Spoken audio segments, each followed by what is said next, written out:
가사를 보면 내가 나를 모르는데 난들 너를 알겠느냐, 한 치 앞도 모두 몰라 다 안다면 재미없지, 우리네 헛짚는 인생살이 한 세상 걱정조차 없이 살면 무슨 재미, 그런 게 덤이잖소. 그런 가사로 하고 제일 뒤에 가면 아하하하하 그렇게 크게 웃는 웃음이 그게 백미입니다.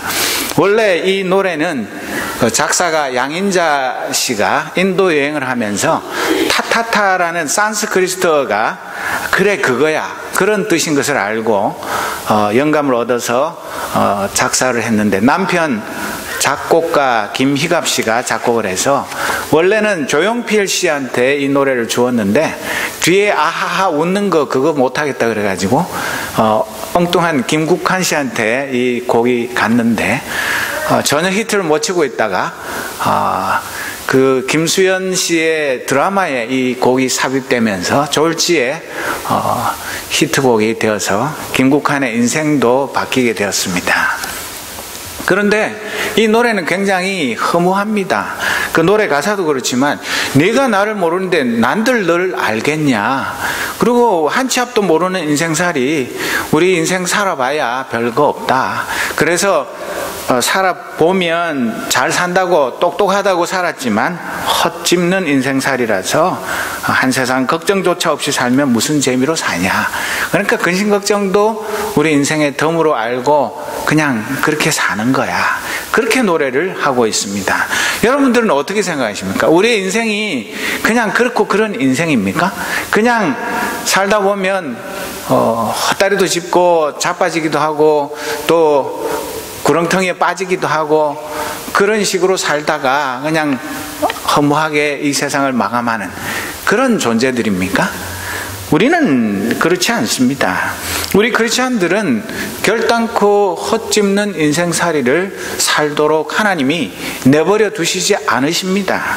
그래서 우리는 이 세상의 왕족이나 귀족들하고는 전혀 차원이 다른 하나님 나라의 왕자요 공주들인 것입니다. 그래서 오늘 본문 1절에 보면 가장 높으신 분의 보호를 받으며 사는 너는 전능하신 분의 그늘에 머무를 것이다, 그렇게 말하고 있는 것입니다. 그것은 가장 높으신 분은 다른 번역으로는 지존자 그리고 전능자, 이분이 누구십니까? 하나님 아버지십니다. 하나님 아버지가 우리를 보호하시고 우리에게 우편 그늘이 되어주시는 그런 존귀한 하나님의 백성들이 바로 저와 여러분인 것입니다. 그저 대충 살다가 어디로 사라졌는지도 모르는 그런 존재들이 아닌 것입니다. 겨우 하룻밤 영국 버킹엄 궁에 자고 6필 백마가 끄는 황금색 마차 잠깐 탔다고 국빈 대접 잘 받았다고 자랑하는 그런 것하고는 우리는 차원이 다른 사람들입니다. 뭐 만 한 발 예포를 쏴주지 않아도 우리에게는 천군 천사가 우리를 시종드는 그런 존귀한 하나님의 자녀들인 것입니다. 그래서 우리는 2절 말씀에 있는 것처럼 주님은 나의 피난처, 나의 요새, 내가 의지할 하나님이라고 당당하게 고백할 수 있는 것입니다. 이 세상 사람들이 누가 우주 만물을 만드신 하나님 아버지를 나의 피난처, 나의 요새, 내가 의지할 하나님이라고 말할 자가 누가 있습니까? 아무리 권력이 많고 지식이 높고 세상의 모든 것을 다 가졌다 할지라도 감히 전능하신 하나님을 이렇게 고백할 수 없는 것입니다. 그런데 우리가 이렇게 존귀한 신분인데도 불구하고 이 우리의 존귀한 신분에 대한 확신이 없으면 거지가 된 왕자처럼, 내가 실제로는 왕자인데 거지인 줄 알고 동냥하면서 살아가는 그런 사람들처럼 하늘나라의 왕자요 공주인 저와 여러분이 이 세상의 권력의 돈의 명예의 노예가 되어서 질질 끌려가는 그런 삶을 살게 되는 것입니다. 하나님이 나의 피난처요, 나의 요새요, 내가 의지할 분이라고 고백하는 것은 과대망상증 환자의 헛소리가 아닌 것입니다. 날마다 우리의 실생활에서 이 하나님이 어떤 분이신지, 나와 어떤 관계인지를 확인하면서 살아가는 것입니다. 이 시편 91편을 쓴 시인은 누구인지 모릅니다. 그렇지만 그 시인은 주님은 우리를 사냥꾼의 덫에서 빼내주시고 죽을 질병에서 우리를 건져주실 것이라고 노래하고 있습니다. 지금 필리핀에 아주 강력한 태풍이 불어닥쳐서 적어도 10,000명 이상이 죽었고 일손이 모자라가지고 길거리에 죽음이 즐비하다고 합니다. 그런데 우리는 이렇게 날씨가 조금 더 추워졌다, 영하로 내려갔다, 좀 쌀쌀하다, 이런 게 주 화제가 되는 이런 평안하고 안락한 삶을 살아가고 있지 않습니까? 5절 6절에 보면 밤에 찾아드는 공포를 두려워하지 않고 낮에 날아드는 화살을 무서워하지 않고 흑암을 틈타서 퍼지는 질병과 백주에 덮치는 재앙도 두려워하지 말아라. 이 말이 무슨 말입니까? 전방위적으로 전천후 의 공격을 우리에게 사탄은 가해옵니다. 우리가 언제 무슨 일을 당할지 알지 못하는 그런 세상을 살지만은 그 어떤 재앙과 질병도 예상치 못한 사고도 두려워하지 말라고 말하고 있는 것입니다. 왜 그렇습니까? 그 까닭은 4절에 보면 주님이 그의 깃으로 너를 덮어주시고 너도 그의 날개 아래로 피할 것이니 주의 진실하심이 너를 지켜주는 방패와 성벽이 될 것이다. 우리 전능하신 창조주 하나님 아버지가 전능하신 그 날개의 깃으로 우리를 덮어주시고 또 우리가 그 날개 안으로 숨게 되면 누가 감히 우리를 해할 수가 있고 어떤 세력이 우리를 넘볼 수가 있겠습니까? 전능하신 창조주 하나님의 언더커버 속에 살아가는 우리는 전혀 이 세상의 어떤 것도 두려워할 까닭이 없는 것입니다. 하나님 아버지의 전능하심이 깃든 깃과 날개를 뚫고 우리를 공격하여 해를 입힐 힘은 이 우주 만물 어디에도 없는 것입니다. 그런데도 우리는 자동차 보험, 집보험, 생명보험, 온갖 보험을 들고 매년 건강진단을 받고 몸에 좋다는 음식 골라서 먹고 또 약 먹고 운동하고 건강을 위해서 안전을 위해서 온갖 몇 중에 그 보호막을 쳐놓고도 언제 무슨 일이 생길지 몰라. 그래서 늘 불안하고 밤에도 집에 문 잠궜는지 한 번 더 확인하고 그러면서도 도둑 맞을 것도 별로 없으면서 도둑놈이 들어오면 어떡하나 그런 쓸데없는 걱정을 하기도 하는 것입니다. 여러분, 우리가 잘 아는 구약시대의 위대한 선지자 엘리사는 이런 믿음의 비밀을 잘 알았기 때문에 열왕기하 6장에 보면 시리아의 대군이 그 조그만한 엘리사 예언자가 살고 있는 성읍을 겹겹이 포위하고 있었어도 조금도 두려워하지 않고 오히려 두려워 떠는 자기의 몸종 게하시의 영의 눈을 뜨도록 하나님께 기도한 사실이 기록되어 있습니다. 요한계시록 3장 18절 말씀을 보면 그러므로 나는 내게 권한다. 내가 부유하게 되려거든 불에 정련한 금을 내게서 사고 내 벌거벗은 수치를 가려 드러내지 않으려거든 흰옷을 사서 입고 내 눈이 밝아지려거든 안약을 사서 눈에 발라라. 그렇게 말씀하고 있습니다. 우리의 영안이 어두워지면 우리를 둘러싸고 있는 그 불말과 불병거 천군 천사를 보지 못하고 우리를 공격해오는 적군들만 눈에 보여서 두려움에 떨게 되는 것입니다. 예수님은 12제자를 전도자로 파송하시면서 그들에게 마태복음 10장 16절에 보면 이제 내가 너희를 보내는 것은 마치 양을 이리떼 가운데 보내는 것과 같다. 그러므로 너희는 뱀같이 슬기롭고 비둘기같이 순결해야 한다. 그렇게 말씀하셨습니다. 우리는 언제나 이 우리를 공격해오고 우리를 잡아먹으려고 호시탐탐 노리는 영적인 이리떼 속에 있는 양떼와 같습니다. 그러나 양은 이리와 싸워서 이길 수 없지만 우리는 조금도 두려워할 까닭이 없는 것이 예수님께서 마태복음 10장 30절 31절에서 약속하셨습니다. 아버지께서는 너희의 머리카락까지도 낱낱이 다 세어두셨다. 그러니 두려워하지 말아라. 너희는 수많은 참새보다 훨씬 더 귀하다고 말씀하셨습니다. 하나님은 우리의 머리카락 하나하나까지 다 세고 계실 정도로 우리의 모든 것을 아시고 지켜 보호하시기 때문에 그 이리떼들이 아무리 우리를 잡아먹고 싶어도 우리를 감히 해할 수 없는 것입니다. 우리는 이 세상을 살면서 아무 위험 없이 사는 그런 절대 평화를 꿈꿀 수는 없는 것입니다. 그러나 양이 자기 방어를 할 줄 모르지만, 그리고 목자가 자기를 지켜주지 않으면 이 양은 죽은 목숨과 마찬가지지만, 우리에게는 다른 방어할 수 있는 그런 방어용 무기나 공격할 수 있는 공격용 무기가 있어서가 아니라 우리를 지켜주시는 선한 목자가 있기 때문에 우리는 조금도 두려워할 필요가 없는 것입니다. 요한복음 10장 14절 말씀, 15절 말씀 우리 다 같이 한번 큰 소리를 읽어보겠습니다. 나는 착한 목자이다. 나는 내 양들을 알고 내 양들도 나를 안다. 이것은 마치 아버지께서 나를 아시고 내가 아버지를 아는 것과 같다. 나는 내 양들을 위하여 목숨을 바친다. 예수님이 우리를 위해서 목숨을 바치셨습니다.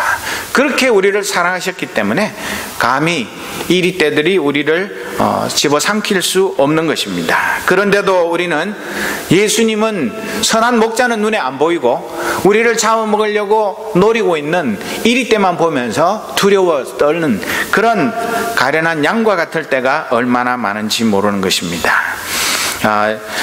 예수님은 마태복음 6장 25절에 보면, 그러므로 나는 분명히 말한다. 너희는 무엇을 먹고 마시며 살아갈까? 또 몸에는 무엇을 걸칠까 하고 걱정하지 말아라.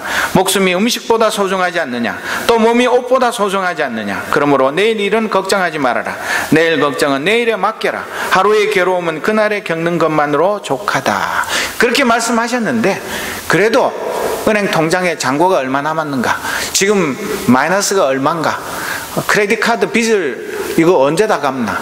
이런 걱정을 하면서, 야, 이거 먹고 살기 힘드네. 해마다 뭐 재산이 조금씩 풀어놔야 되는데 자식들 점점 크면서 빚만 늘어나고 얼굴에 주름만 늘어나는 이 인생을 어떡하나?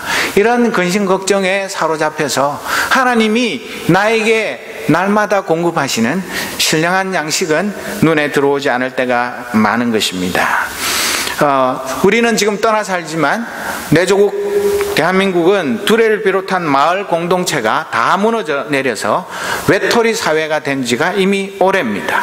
아무에게도 기댈 언덕이 없습니다. OECD 국가 35개국 중에서 삶의 질을 해마다 조사를 하는데 한국이 몇 등인지 아십니까? 경제적으로는 한 12등, 10등 그 정도 되는데 삶의 질은 35개국 중에 27위입니다. 끝에서 세는 게 훨씬 빠릅니다. 재작년에 26위, 작년에 24위였는데 갈수록 더 하위권을 맴돌게 됩니다. 항목별 평가에서는 사회적 유대, 서로가 이웃을 사랑하며 믿고 사는 그런 사회적 유대가 35개국 중에 32등입니다. 그건 무슨 얘기냐 하면 서로 아무도 못 믿고 산다는 것입니다. 누가 자기를 해칠 적이 될지 범인이 될지 알지 못하는 그런 위험한 사회에 살고 있고, 어려울 때 주변에서 도와줄 친척, 친구가 없다는 답이 23%가 되어서 지난해보다 3%나 더 늘어났다고 말합니다. 그런데도 모래알처럼 흩어져 가족 말고는 믿을 것 없는 우리네 삶을 생각하면 그나마 그 통계가 다행이다, 이런 이야기를 합니다. 무슨 얘기입니까? 교회가 없는 마을이 없고 한 동네에도 교회가 수십 개씩 그냥 따닥따닥 붙어 있는데도 불구하고 이 교회마저도 아무런 이 사회 안전망, 가난하고 의지할 바 없는 이웃들에게 좋은 기댈 언덕이 되지 못하고 그저 우리 울타리 안에서 우리 식구들만 챙기는 것도 급급한 그런 세상이라는 것을 이 통계가 웅변적으로 증명하고 있는 것입니다. 바로 이웃집에 사는 사람이, 같은 아파트 옆칸에 사는 사람이 죽어서 썩어서 냄새가 나는, 반년이 지나고 1년이 지나서 발견하는 고독사, 이런 건 이제는 큰 뉴스거리도 아닙니다. 하도 그런 일이 자주 일어나기 때문에 옆집에 사람이 죽었는지 살았는지 알 바도 없고 아무 관심도 없고 그런 시대에 우리가 살고 있습니다. 그래서 서로 상처받기 싫어서 부부 사이에도 정 많이 주면 나중에 헤어질 때 힘드니까 적당하게. 그리고 부모와 자식 사이에도 자식 이제 떠나보내야 되는데 너무 정 많이 줬다가 나중에 상처받기 싫어서 적당한 거리를 유지하고, 또 형제 사이에, 친구 사이에 마음문을 활짝 열지 않습니다. 괜히 나만 손해보는 것 같아가지고 억울한 생각이 들기 때문에 그렇습니다. 마음문을 아주 조금만 열고, 조금만 낌새가 수상하다 싶으면 얼른 마음문을 닫아 걸어야 내가 피해를 당하지 않는다. 이런 조바심을 하면서 살아갑니다. 그뿐만 아니라 좋을 때는 간이라도 빼줄 듯 하다가 틀어지면 허물 없던 그것이 모두가 다 허물이 되기 때문에 허물 없는 사이, 이런 것은 아예 상상을 하지 않고 살아갑니다. 그래서 세상 사람들은 한쪽 눈은 아예 감고 한쪽 눈도 똑바로 뜨지 말고 아주 실눈만 뜨고 이웃과 세상을 이렇게 보면서 그냥 조금만 그렇게 살아야지, 두 눈 부릅뜨고 온 세상 돌아가는 거 다 알면 머리 아파서 못 산다.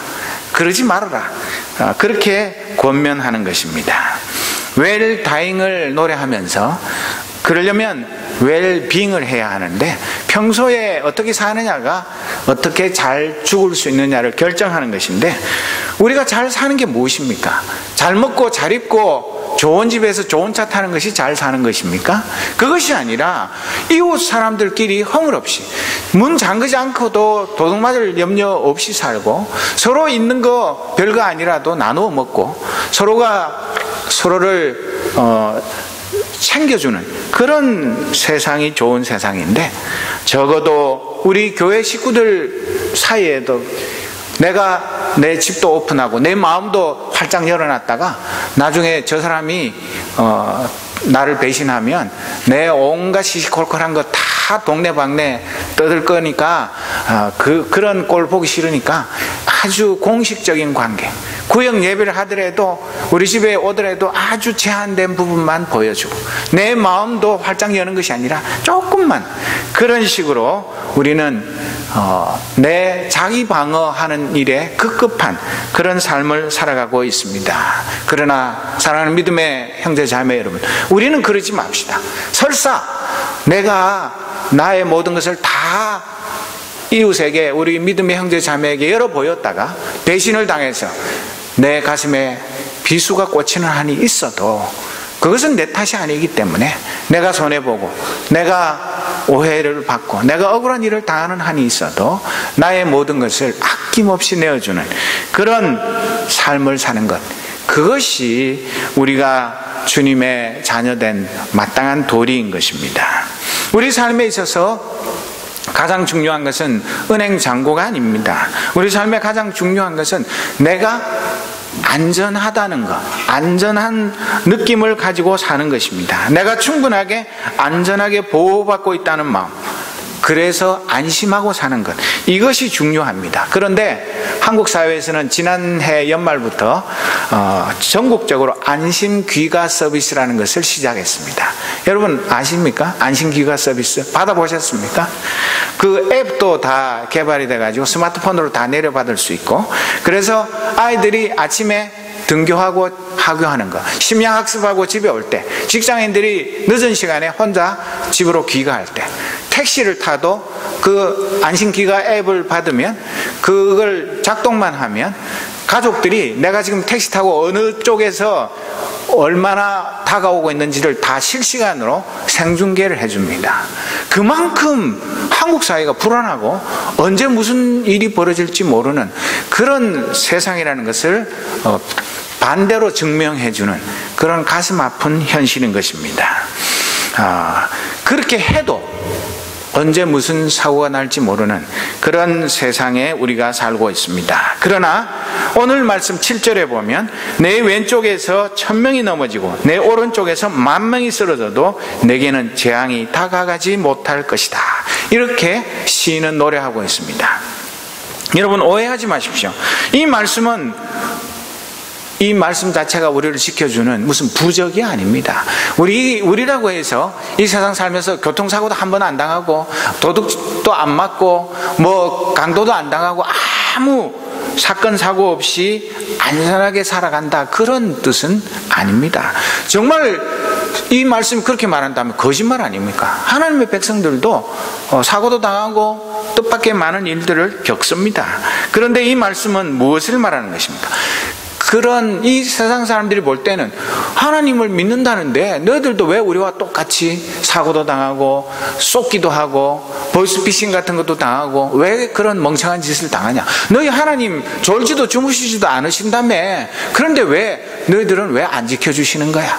그렇게 비웃을지 모르지만 어떤 재앙 속에서도 우리를 끝까지 책임져 주시는 분이 나의 아버지 하나님이라는 그런 뜻입니다. 그래서 다윗은 시편 18편 2절, 우리가 너무나 잘 아는 말씀에서 어떻게 노래하고 있습니까?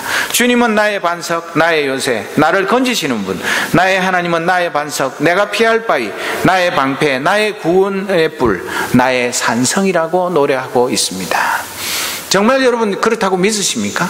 정말 이 다윗의 노래가, 다윗은 우리보다 훨씬 더 날마다 생명의 위협을 받으면서 적국에까지 망명을 가서 나중에 생명 위협 받아서 미친 척까지 하며 살았는데, 우리의 이 미국 생활 가운데, 유학 생활 가운데, 이민 생활 가운데 우리가 어려움을 당할 때 주님은 진짜 나의 반석이요 나의 요새요 나를 건지시는 분이요 내가 피할 바위요 나의 방패요 나의 구원의 뿔이요 나의 산성이 맞으십니까? 이 경험이 없으면 우리는 그냥 예수님하고 별 상관없고 하나님의 아들인지 아닌지, 하나님의 자녀인지 아닌지도 모르는 채로 그냥 겉돌며 살아가는 것 아니고 무엇이겠습니까?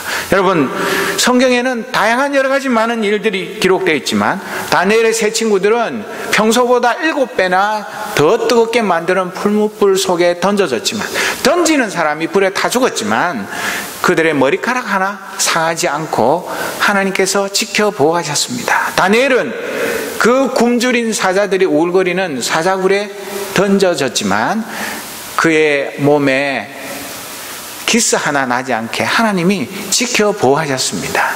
그것만 있는 것이 아닙니다.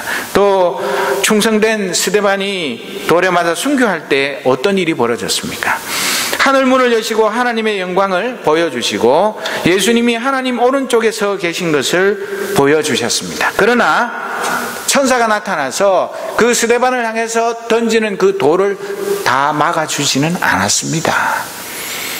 그렇다고 해서 하나님이 스데반을 사랑하지 않은 것 아니지 않습니까? 때로는 우리가 고난을 당하고 때로는 세상 사람들이 이해할 수 없는 억울한 일을 당하지만 그런 가운데도 하나님은 항상 우리와 함께 하신다는 것, 그것을 우리는 믿고 감사하고 안심하는 것입니다.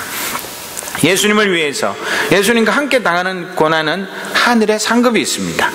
악한 자들이 우리를 이기고 승리를 얻는 것처럼 보일 때도 있지만 그것이 끝은 아닙니다. 오늘 8절 말씀을 보십시오.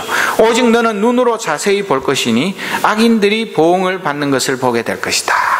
악한 사람들은 이 세상의 법망은 잘도 빠져나갑니다.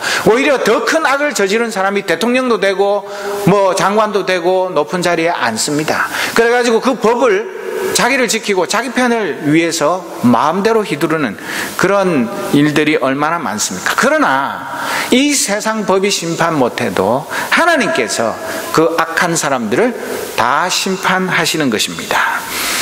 그러면 우리가 예수님 때문에, 예수님과 더불어 고난받는 것이 아니라 내 개인의 죄와 욕심과 실수 때문에 고통을 당하면 그럴 때는 어떻게 되는 것인가?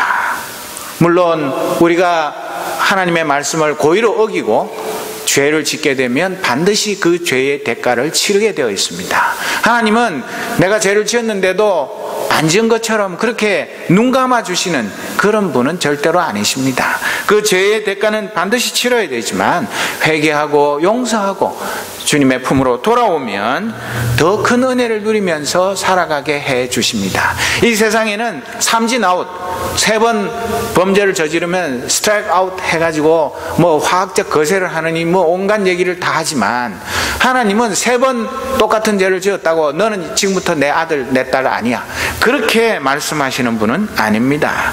로마서 5장 8절 말씀을 보면 그러나 우리가 아직 죄인으로 있을 때에 그리스도께서는 우리를 위하여 죽으심으로써 하나님께서 우리에게 주시는 사랑을 나타내셨습니다, 그렇게 말하고 있습니다. 우리가 아직도 죄인이었을 때, 예수님의 십자가 사랑을 몰랐을 때, 내 마음대로 세상에서 살 때 아무 조건 없이 우리를 하나님의 자녀로 택하여 부르시고 예수 그리스도를 구주로 영접하는 그런 구원의 은혜를 얻게 해 주셨습니다. 그렇다면 우리가 하나님께서 오늘의 이 말씀처럼 우리를 그 기수로 지키시고 날개 아래 품어주신다고 말씀하셨으니까 우리는 아무것도 하지 않고 하늘만 쳐다보면서 하나님이 나의 모든 것을 책임지시고 나를 지켜주시겠지, 그렇게 가만히 있으라는 이야기입니까? 그렇지 않습니다. 14절 15절 말씀을 보면 그가 나를 간절히 열망하니 내가 그를 건져주겠다. 그가 나의 이름을 알고 있으니 내가 그를 높여주겠다. 그가 나를 부를 때에 내가 응답하고 그가 고난을 받을 때에 내가 그와 함께 있겠다. 그를 건져주고 그를 영화롭게 하겠다, 그렇게 말씀하셨습니다. 하나님의 백성들이 하나님의 언더커버 아래에서 안전하게 살아갈 수 있으려면 우리도 이런 일들을 해야 하는 것입니다. 첫째로는 우리는 하나님을 간절히 열망해야 합니다. 하나님을 알고 싶어하고 그분을 만나고 사랑하고 그분의 계명에 순종하는 삶을 살아야 합니다. 하나님이 우리가 하나님을 떠나서 내 마음대로 살 때도 물론 지켜보고 하시지만, 그러나 우리가 그 하나님의 사랑을 안다면 우리도 하나님을 뜨겁게 사랑하는 삶을 살아야 하는 것입니다. 둘째로 그분의 이름을 알아야 한다. 그분의 이름, 여러분 서로 연애하면서 상대편 이름도 모르고 연애하는 그런 멍청한 연인들 보셨습니까? 몇 년을 사귀었는데 이름도 몰라, 성도 몰라, 출신도 몰라, 아무것도 몰라. 그게 무슨 사랑입니까? 우리가 진짜 하나님을 안다면 그의 이름을 안다는 것은 그분의 모든 성품이나 그분의 생각, 그분이 나를 향한 기대, 그분의 참 사랑의 그 모든 것들을 우리도 열심히 알고 배워야 하는 것입니다. 그래서 그분과 깊은 개인적인 교제를 가지고 또 교회적으로도 그분을 높이고 그분을 사랑하는 그런 사귐이 있어야 하는 것입니다. 부부가 한 몸이 되듯이 주님과도 깊은 연인의 관계를 맺어야 하는 것입니다. 세 번째로는 주님을 기도 가운데 부르고 만나야 합니다. 내가 어려운 일을 당했는데, 내가 실수했는데, 내가 어리석어가지고 욕심에 눈이 멀어서 과욕을 부리다가 망했는데, 그럴 때 그냥 하나님 알아서 하십시오, 하나님 날 안 도와주시면 하나님 손해입니다, 그렇게 하는 것이 아니라 하나님 앞에 나의 모든 것을 다 내어놓고 그분의 도우심을 간구해야 하는 것입니다. 차마 부부 사이에도 또 부모와 자식 사이에도 사랑하는 친구 사이에도 말 못할 사연들이 있을 수 있습니다.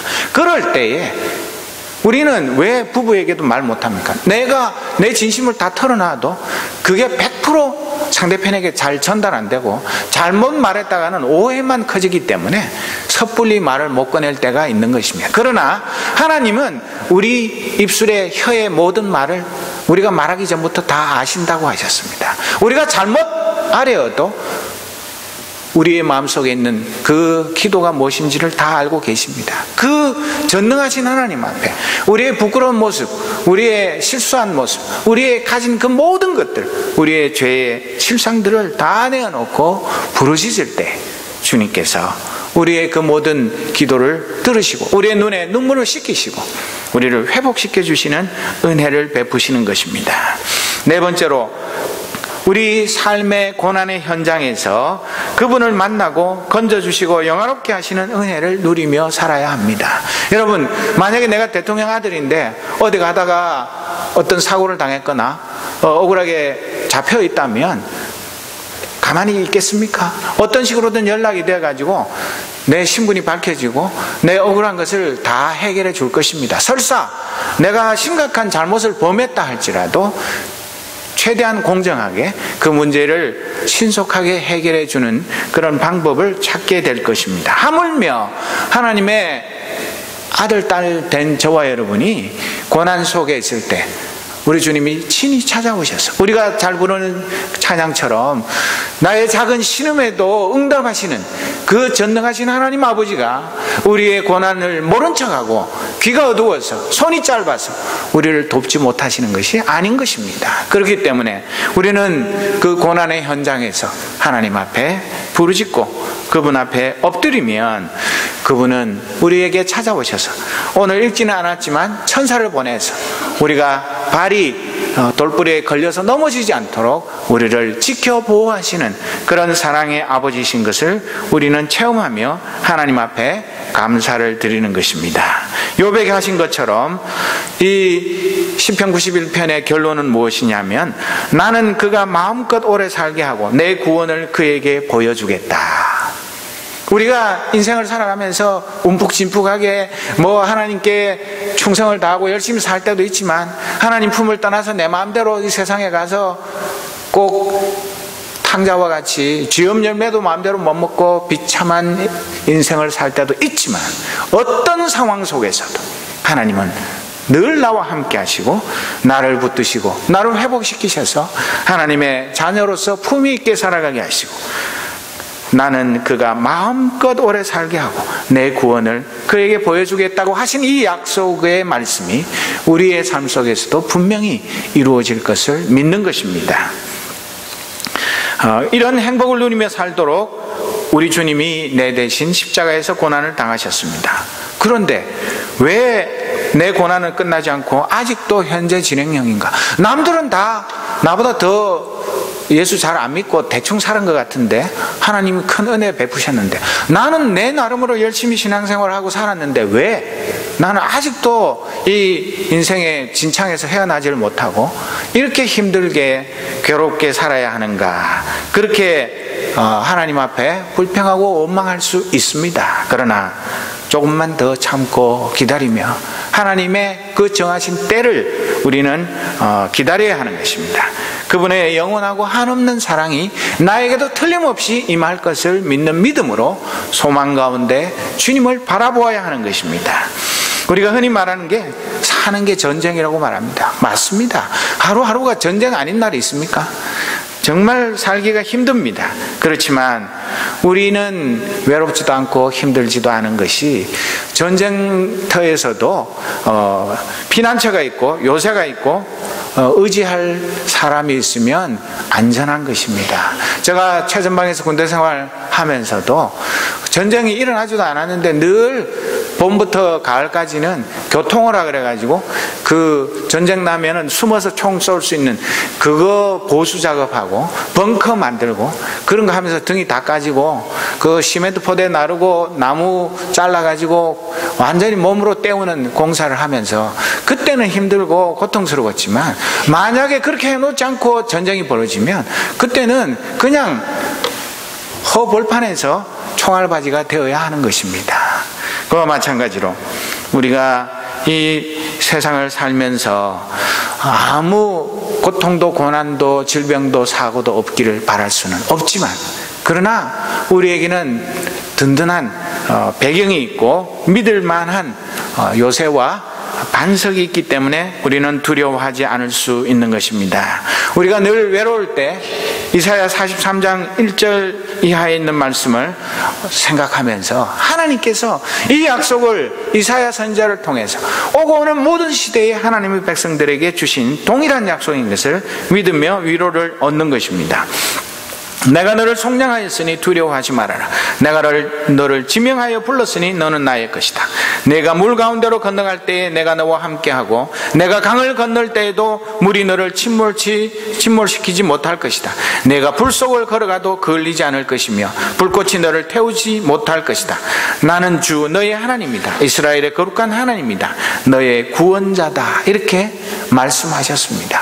이 하나님이 지금도 살아계시고 지금도 내 삶 속에 우리 삶 속에 날마다 역사하고 계신 분이십니다. 그렇기 때문에 우리는 오늘 우리가 받는 이 모든 시련과 훈련을 힘들다고 해서 하나님 그냥 적당히 하시고 그만두십시오, 그렇게 회피할 것이 아닌 것입니다. 그래서 히브리서 12장 11절 이하의 말씀처럼 모든 훈련은 그 당시에는 즐거움이 아니라 괴로움으로 생각되지만 나중에는 이것으로 연단받은 사람들에게 의로움이 깃든 평화로운 열매를 맺게 합니다. 그러므로 여러분은 나른한 손과 힘 빠진 무릎을 꼿꼿이 세워서 똑바로 걸으십시오. 그래서 저는 다리가 삐지 않고 오히려 낫게 하십시오. 지금 여러 가지 고난을 당하고 눈물이 흐르고 힘들고, 야, 이거 도대체 언제까지 이 고생을 해야 하나, 그런 마음이 무너져 내릴 때 이 말씀을 붙들고, 하나님이 날 사랑하셔서 내가 주워온 자식, 사생자가 아니라 친자식이기 때문에 나를 하나님의 자녀로서 떳떳하고 당당하게 살아가게 하기 위해서 이 훈련을 시키는 것이구나, 그렇게 믿고 받아들이며 그 모든 훈련을 기쁨으로 잘 받을 때에 우리가 더 큰 은혜를 누리게 되는 것입니다. 그리하여서 이 고해와 같은 세상을 살아가면서 우리가 고난을 당할 때, 외로울 때, 힘들 때, 또 우리 힘으로 해결할 수 없는 인생의 무거운 짐을 졌을 때 낙심하지 아니하고, 이 시편 91편에 있는 시인의 노래가 나의 노래가 되고 나의 신앙 고백이 되고, 또 앞서간 많은 신앙의 선배들이 성경 말씀에 기록해 놓은 이 말씀을 붙들고 나아갈 때에 우리는 그리스도의 좋은 군인으로 날마다 훈련받고 충성하는 주님의 일꾼들이 되어서 이 새생명교회를 통하여서 하나님께서 이 지역사회와 미국과 온 세계에 이루고자 하시는 그 하나님의 나라가 이 땅에 임하는 그 일에 충성된 일꾼으로 동참할 수 있는 그런 저와 여러분이 될 것을 믿고 감사하면서 이 모든 훈련을 끝까지 잘 받아내는 우리 모두가 되시기를 주님의 이름으로 축원합니다. 기도하겠습니다. 아버지 하나님, 우리는 날이 갈수록 더 위험하고 불안하고 알 수 없는 재난과 사고 때문에 아무리 조심해도 우리 힘으로 모든 것을 다 막아내고 이겨낼 수가 없습니다. 때로는 불안해서 잠이 오지도 않고, 때로는 내가 진 짐이 너무 무거워서 흐르는 눈물을 닦을 힘조차 없을 때도 있습니다. 아버지 하나님, 그러나 선한 목자 되신 주님께서 우리를 위하여 목숨까지 버려 우리를 주님의 자녀 삼아 주셨사오니 우리가 승리의 노래 부르며 주님이 가신 그 십자가의 길을 끝까지 따라가게 하여 주옵소서. 지금도 인생의 고비를 넘으며 고통 속에 신음하는 사랑하는 주의 백성들을 위로하여 주옵소서. 힘과 능력을 더하여 주옵소서. 우리가 평안하다고 해서 형제 자매의 고통을 외면하지 않게 하여 주옵소서. 서로 짐을 먼저 지게 하시며 서로 사랑하며 섬기게 하여 주옵소서. 내가 어떤 어려움을 당한다 할지라도 내가 가진 것 움켜쥐고 내 마음의 문을 닫아 걸고 살지 않게 하시고 마음문 활짝 열고 나에게 주신 모든 것 다 풀어서 이웃을 내 몸처럼 사랑하며 하나님을 사랑하는 하나님의 자녀로 살아가게 하여 주옵소서.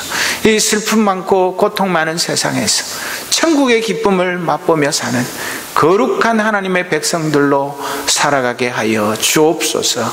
예수 그리스도의 이름으로 기도드립니다. 아멘.